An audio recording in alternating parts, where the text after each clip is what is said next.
the maternal tendency is, I think, to value children for what they are. And the paternal tendency is to value children for what they could be.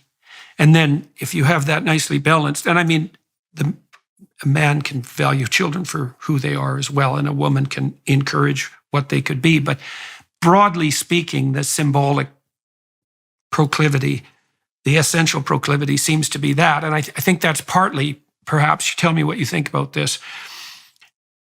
women have to bear the responsibility for primary caregiving in early infancy in particular, first year. And there isn't a lot of, there's an awful lot of taking care of immediate needs in that first year. Like the child's immediate needs are paramount because the child is so utterly dependent, born early as our human infants are, and in a state of utter dependency. And then, of course, women have to wrestle with the difficulty of transforming from that state of hyper caregiving where needs are predominant, the needs of the moment are predominant, into facilitating the independence of the child. And that seems to me to be where the paternal, the patriarchal, the father is particularly paramount to encourage. Maybe that's the primary paternal role, is to encourage. So is that in keeping with the experience that you had as a father? And does that make sense to you? Is there anything you'd add to that? No, that has been my experience. And I can remember before I was a father, and I tell the story in the book, when I was a coach, I was a young man, I was 23 at the time. I was coaching a group of rowers, kids, a young high school team, a crew team. And this was in the UK, actually. And I remember, I tell the story in the book, I had this moment where there was a scene during one of our training sessions where I saw one of the rowers encourage, take a leadership role with one of the younger ones. And in that split second, I saw like a flash what this kid, he's probably a junior at the time, 17 years old, what he might be in the future. I saw maturity in him. I saw characteristics I had never seen before. And it struck me, it's like, oh, wow, he could really become something. He could become a great leader, a strong leader. I saw a flash of the man he could be. And suddenly in seeing that, I realized my role, my job as a coach to him was to help encourage that and call it forth. And for me, Jordan, I tell that story because that is to me, a parallel to fatherhood. That helped me get ready for what I think fatherhood is, which is to see that in my kids, my boys and my girl, and to help call that forth, to help call forth what they could be, and to be willing to sacrifice myself and my interests in order to see them develop and grow. I was fortunate enough to conduct a seminar in Exodus in Miami, and one of the stories we evaluated in some depth was the story of the burning bush. In that story, in that episode, which occurs before Moses is a leader, he's wandering along, minding his own business, intent on his own purposes, you might say, and something captures his interest and glitters and gleams, and it's a phenomenon. Phenomenon means, it's from the Greek phanesthai, and phanesthai means to shine forth. And so something grips his attention and makes itself manifest, and he turns off the path to investigate it, right? He decides to further investigate. And he does that of his own free choice. The story makes that quite clear. So something calls to him, but it's him that decides to go investigate it. As he gets closer to it, he hears a voice, and it tells him that he's starting to tread on sacred ground. And so he has to take off his shoes. And what that seems to mean is that if something makes itself manifest to you and you pursue it deeply, you go deeper. And if you go deep enough, you enter sacred ground. And that's by definition, right? Because what's deep and what's sacred, that's the same thing. Technically, it's the same idea. And everybody has a sense of depth compared to shallowness, let's say. And so Moses doesn't stop merely because he's on sacred ground. He continues to investigate further.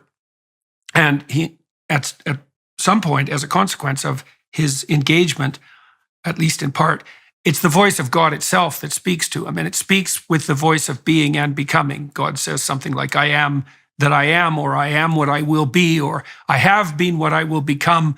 It's the voice of being and becoming and of eternity that speaks to him. And what that seems to mean is something like, If you pursue something that captures your interest with sufficient intensity, then the voice of being itself will make itself manifest to you. And that's what happens when people take something seriously, And that's when Moses becomes a leader, right? Because that's when God tells him to go talk to the Pharaoh. And it's not until that transformation occurs, and it's very much akin to the story that you tell about, because it's a minor story in some ways, right? That experience you had when you were coaching rowing. It's a mundane story. It's the sort of thing in some way that could happen to anyone, but you said it struck you, and it also shaped the way that you conceptualized fatherhood, and that you could see the potential in this young man. All that happened at the same time. Yes. Yes, all of it happened at the same time, and it was a significant moment. It was a mundane setting, I suppose, much like a bush in the wilderness, right? But it was a significant moment in that it really shaped my sense of, at the time, as a 23-year-old, coaching a group of kids, what is it I'm supposed to be doing with these kids? And it just like a flash, I thought I'm supposed to be helping them not only become better athletes, of course, but to become the men that they might be. And there was a sense of sort of responsibility that came with that. Having seen who these kids might be, having seen what they might be, having seen their potential, I was obligated to help call that forth. And I think as a father, that's absolutely what we do as fathers. So that's the responsibility we have. Yeah. It's interesting. One of the things that has been a phenomenon that's been continual in the lectures that I've been doing around the world is the proclivity of the audience to fall absolutely silent when I discuss the relationship between responsibility and meaning. And I'm suggesting to the people that I'm talking to that one of the things that you need in life is a meaning that will sustain you through suffering. That's almost like a definition of a deep meaning, right? It'll sustain you through suffering. And I offer the possibility that the place you find that is in responsibility. And this is something conservatives have been bad at. They're bad at it because they hector and lecture young people about what they should do, as if it's a kind of detached morality. You should be good because being good is the right thing. It's like an abstract call to duty. And there's something in that. I don't want to be cynical about that, but that's not the core issue. The core issue, I think, is the fact that in that adoption of responsibility, you find the deepest meaning. And that's really true on the mentoring front. Like my graduate supervisor, for example, his name was Robert Peel. He's still alive. I still work with him. And I went to his Festschrift, which was a celebration of his academic career when he retired. And he had about 40 people there. They were students mostly that he had mentored. And it was an extremely positive event. And the reason for that was because Bob was a very, very good mentor. He gave credit where credit was due. He tried to develop people, and he didn't take, he distributed his ideas widely and was generous with them. And he taught people how to be independent and how to conduct themselves as independent researchers. And he helped them develop their lives and their careers as scientists and academics and clinicians. And he was really good at it, and he really liked doing it. That's the crucial issue here. It's that there's a meaningfulness in mentorship that justifies the sacrifice. Because you might say, well, why bother developing other people? And part of the answer to that, this isn't just a hedonistic answer, is that, well, there isn't anything that's more delightful and meaningful to do than that, as far as I can tell. I mean, maybe my relationship with my wife in some ways would triumph over that and some of the intellectual interests that I've pursued. But other than that, that pleasure in aiding the best in other people to come forward, I don't think there is a deeper pleasure than that.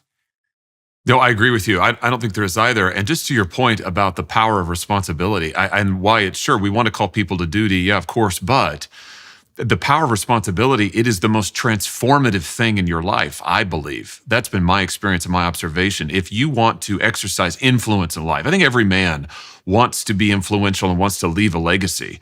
And I've become convinced over the years that if you want to have influence, if you want to leave a legacy, take on responsibility and pour into other people. I mean, you talk about transforming yourself, yes, but also transforming the lives of others and ultimately transforming the world around you. That is done through shouldering responsibility and sacrifice, living in a sacrificial way that empowers and enables others. It's the ultimate legacy. And I think there's something in that for men that they want to hear, they want to be